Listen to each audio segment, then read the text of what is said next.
हरियाणा में तीसरी बार लगातार कमल खिला है।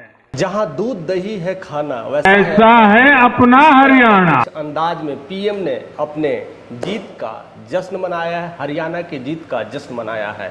बहुत सारे बातें की गई है कि यह कुरुक्षेत्र की भूमि है, यह यहीं से गीता का श्री गणेश हुआ था।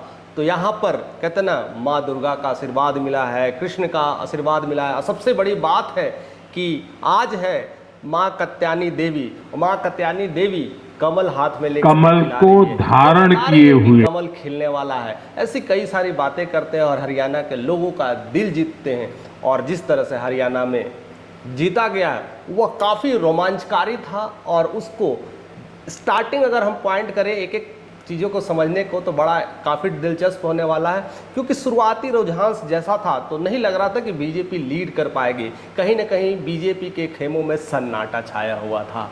लेकिन जैसे जैसे गिनती शुरू हो रही थी धीरे धीरे धीरे धीरे उत्सुकता बढ़ी और उत्सुकता बढ़ते बढ़ते वो लड्डू मिठाई और गाजे बाजे के साथ भी होने लगी, वो सारा कुछ दिखने लगा।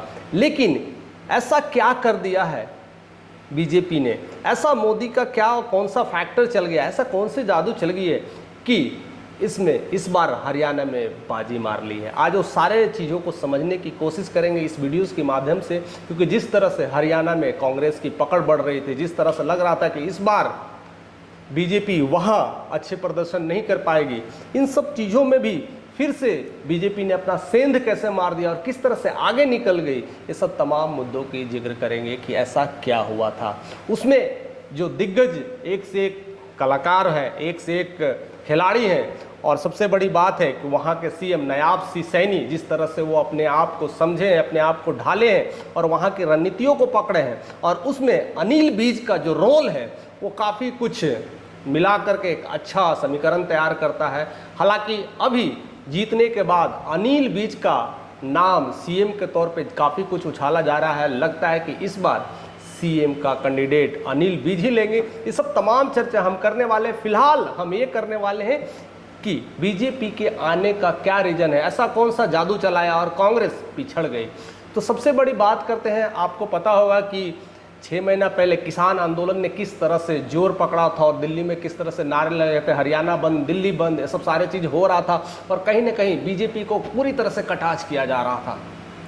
उसको लेकर के लगा कि इस बार तो हरियाणा का पत्ता गोल है। और पूरी विपक्ष ने घेर रखा था किसान आंदोलन को लेकर के। उसमें कई सारे विवादें हुए, कई सारी बातें हुई। लेकिन अंत में नायाब सिंह सैनी ने बहुत सारा एक्शन प्लान लाया और किसानों के लिए बहुत सारी चीज़ें मुहैया कराई, कई सारा बीज की मुहैया कराई, कई सारे रेट को कम किए और उनकी फसलों को लेकर करके मार्केट में उसकी वैल्यू देने लगे, जिसके वजह से किसान में एक अलग से खुशखबरी की लहर दौड़ गई। और जिस तरह से कहा जाता है हरियाणा किसानों का देश है, हरियाणा पंजाब किसानों का गढ़ है। और उस किसान में वो खुशहाली देना कहीं ना कहीं नायाब सिंह सैनी का ये फार्मूला काम कर गया और बीजेपी का एक लीडिंग रोल मिल गया किसानों के तरफ से। एक पहली कारण समझ में आती है। दूसरी जो कारण है खास कर करके जब हुई थी, आपको याद होगा कि अग्निवीर का जो कंसेप्ट आया था, जिसमें 4 साल तक ही नौकरियां करनी है, उसके बाद आपको रिटायरमेंट हो जाना है। इसको लेकर करके ज़्यादातर जो सैनिक हैं, या तो वो पंजाब के होते हैं या हरियाणा के होते हैं या जम्मू के आसपास के होते हैं, इधर के लोग ज़्यादा एंट्री लेते हैं। तो उनके मन में असंतोष था कि अग्निवीर में 4 साल के बाद उनका जीवन क्या होगा, और उसको लेकर के एक बहुत बड़ा आक्रोश था। इसके वजह से भी कहीं ना कहीं बीजेपी गिरती हुई नज़र आ रही थी और कांग्रेस उस तरह से हावी नज़र आ रही थी। लेकिन अंत में अमित शाह का जादू चल गया। अमित शाह का कुछ नया जो तरीका है, जिसको कहते हैं ना सहनशाह वाला तरीका, और एक तरह से चाणक्य वाला जो तरीका है, वो तरीका सेट कर गया और वो तरीका चल गया। और अंत में उन्होंने फाइनली कह दिया कि जो लोग 4 साल तक नौकरी करेंगे वो वापस आके घर नहीं बैठेंगे, उनके लिए भी हम रोजगार देंगे, काम देंगे और उनको भी कुछ तरह से नौकरियां मिलेगी। तो ये भी एक कहीं ना कहीं खेमे था जो उदासी का, वो भी खुशहाली में बदल गया। यह सब तिकड़म ले कर करके बीजेपी फिर से उस पर भी वार कर करके 2 तरीके से आगे निकल चुके हैं। तीसरी सबसे बड़ी हार का अगर बताएंगे कारण कि कांग्रेस क्यों हारी, तो उनमें सबसे बड़ी जो बात है गुटबंदी की बात है। ऐसे तो हर पार्टियों में होती है, लेकिन कांग्रेस, हरियाणा की जो कांग्रेस है, इसमें ज़्यादा देखा गया कि हुड्डा पार्टी जो कहते हैं भूपेंद्र सिंह हुड्डा और कुमारी शैलजा के बीच आपस में काफ़ी मतभेद हो रहा था सीएम कैंडिडेट को लेकर के कि हमें भी सीएम चाहिए, हमें भी सीएम चाहिए। जिस तरह से आज बिहार में स्थितियां बन गई है कि सीएम बनेगा कौन, तेजस्वी बनेंगे कि नीतीश कुमार बनेंगे कि जनसुराग पार्टी बनेंगे, कि अभी पता है कि ऐसे ऐसे कई सारे पार्टियां बिहार में भी आ रही है। तो ये गुटबंदी की नीति में कहीं ना कहीं कांग्रेस आपस में फंस गए और उसमें भी रणदीप सिंह भी आकर के हाजिरी लगा दिए। तो 3-3 कैंडिडेट हो गए, तो वह आपस में वोट कहीं ना कहीं कटने लगा और उसी का फ़ायदा बीजेपी को मिल गया। और इसी तरह से हमेशा पार्टियां फ़ायदा उठाती है। तो यह उनकी एक गलती थी, उनकी एक कहते हैं समझ में थोड़ी सी गिरावट आ गई। इस चीज़ों को काफ़ी समझना था और पकड़ कर रखना था कि ऐसी ऐसी चीज़ें हमारे आने वाले भविष्य को ख़राब कर देती है, और वही हुआ है हरियाणा के इलेक्शंस को लेकर के।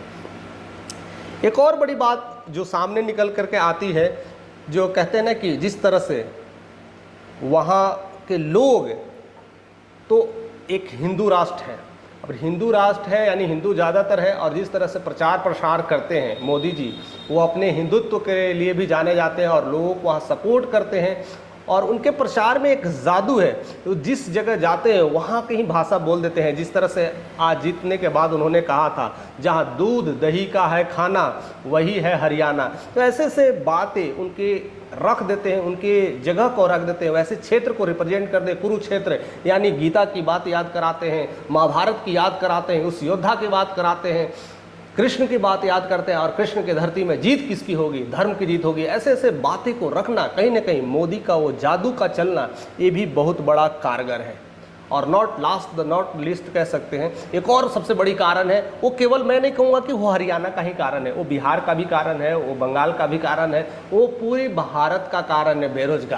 बेरोजगारी काफ़ी कुछ वहाँ तबाह करके रखी है, काफ़ी कुछ दिक्कत कर रही है। अब वहाँ पर जो दिक्कतें आ रही है कि वहाँ पर जो रईस लोग हैं वो तो कहीं ना कहीं पैसे दे करके नौकरी ले रहे हैं, खर्चा दे करके या तो पर्चा दे करके, यानी चीटिंग कर करके नौकरी ले रहे हैं या तो पैसा दे करके ले रहे हैं। लेकिन बहुत सारे जो तबके के लोग हैं जो ज़्यादा अमीर नहीं है, उन लोग के पास पैसे नहीं है, वो नौकरी तो ले नहीं रहे। तो वो एक जंग छिड़ा हुआ था कि नौकरियाँ तो जिसके पास पैसे है तो घूस दे के ले ही लेगा। यानी जो लड़ाई थी, जो बेरोजगारी की, खर्ची और पर्ची को लेकर के रोजगारी थी, नौकरी मिल रही थी, कहीं ना कहीं नायाब सिंह सैनी सीएम बने थे, तो वो सब सारी चीज़ों को रोके। और उन्होंने वादा किया आने वाले टाइम में अगर मैं दोबारा उठ करके आएंगे और बीजेपी नई बार फिर से आएगी तो ये सब चीज़ों को ख़त्म करेगी, और कहते हैं ना मेरिट बेस पे नौकरी मिलेगी। तो वहाँ पर हर तबके के लोग जो पढ़ेंगे वही नौकरी पाएंगे। इसको लेकर के भी काफ़ी जो 80% लोग हैं वो ज़्यादातर गरीबी में ही रहते हैं, तो उनके बीच में एक अलग से खुशी का लहर पड़ा कि अब नौकरी के लिए अगर हम पढ़ेंगे तो हमें नौकरी मिलेगी। तो ये सारी चीज़ें होती है, ये अक्सर हर राज्यों में देखने को मिलती है, बिहार यूपी में तो ज़्यादा देखने को मिलती है। अक्सर बिहार के लोगों का यही रहता है, यार सारी सीट बिक गई होगी, पता नहीं पैसे उतना कौन देगा, ये सब सारी चीज़ें होती रहती है। और वहाँ पर भी हरियाणा में ये सब सारी चीज़ें चल रही थी, उसमें यह जादू की तरह काम किया और उसको रोक कर करके एक अच्छा इलेक्शन का माहौल बनाया गया, और उसी इलेक्शंस में हरियाणा की जीत हुई। ऐसे ऐसे काम कर गए। और एक और जो बड़ी है जो चीज़ है जिसमें एक बड़ा नाम आता है, वो नाम अनिल विज को लेकर के आता है। अनिल विज 71 साल के ऐसे प्रत्याशी हैं जिन्होंने 7वीं बार विधायक बने हैं। अब ये सोचने की ज़रूरत है, 35 सालों से विधायक बन रहे हैं, यानी कितने दमखम रखते हैं। उन्होंने इलेक्शन से पहले ही घोषणा कर दिया था कि तीसरी बार फिर से बीजेपी की सरकार बनेगी। कई बार तो जिस तरह से वो बाबा वाला रूप लगते हैं, दाढ़ी वाले जो ऐसे रखते हैं और वो बातें रखें, तो जीतने के बाद लोग उनको बाबा बाबा नाम से अभी बुलाते हैं। लेकिन अनिल विज जो 71 साल का उम्र का है, जो तजुर्बा रखते हैं, अपने लोगों के बीच रहते हैं, चाहे वो जिस फॉर्म में हो, लोगों के बीच रहते हैं, तो कहते हैं वो कि मैंने अपने अम्बाला के लोगों को, नब्ज़ को मैं जानता हूँ, उन्हें क्या दिक्कत है, क्या परेशानियाँ हैं। ये कांग्रेस ऊपर से ऊपर बोल के चली जाती है, जनता के बीच बैठना उठना, उनके बीच में रहना समझना, ये सब चीज़ें नहीं कर रही। तो मैं तो पहले ही समझ गया था कि वो कुछ होने वाला नहीं है, हम फिर से आएंगे और पार्टी में अच्छे से कर पाएंगे। और उनकी ये भविष्यवाणी कहीं ना कहीं रंग लाई, और उन्होंने 59,800 वोटों से रिकॉर्ड तोड़ जीत हासिल कर दी और 7वीं बार भी विधायक रहे और अंबाला की धरती पर इस तरह से जगमगा रहे हैं।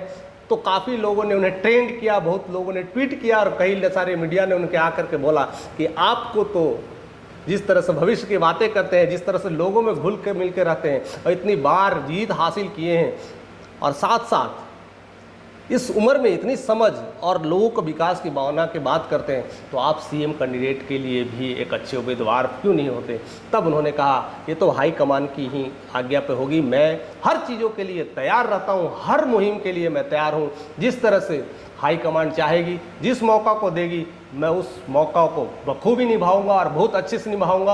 और जिस तरह से लोगों का प्यार मिला है, जिस तरह से लोग मुझे समझा है और अभी तक प्यार देते हैं, उसके लिए भी बहुत बहुत शुक्रिया।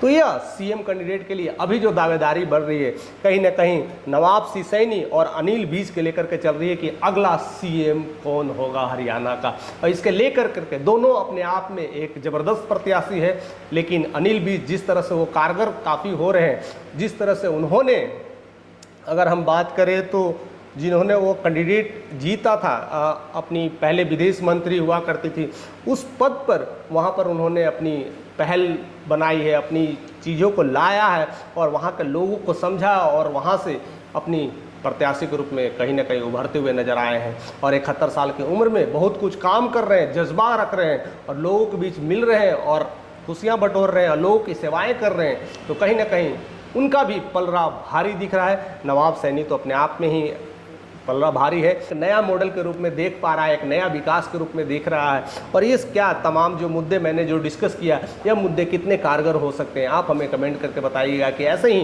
कई सारी पार्टियां बहुत सारी चीज़ों को बातें रख रही है, इसमें कौन सी बातें कैसी होगी, कौन सा सारे चीज़ होगा। और मैं अगली वीडियो के साथ ज़रूर मिलूँगा जिसमें अगला सीएम कौन होगा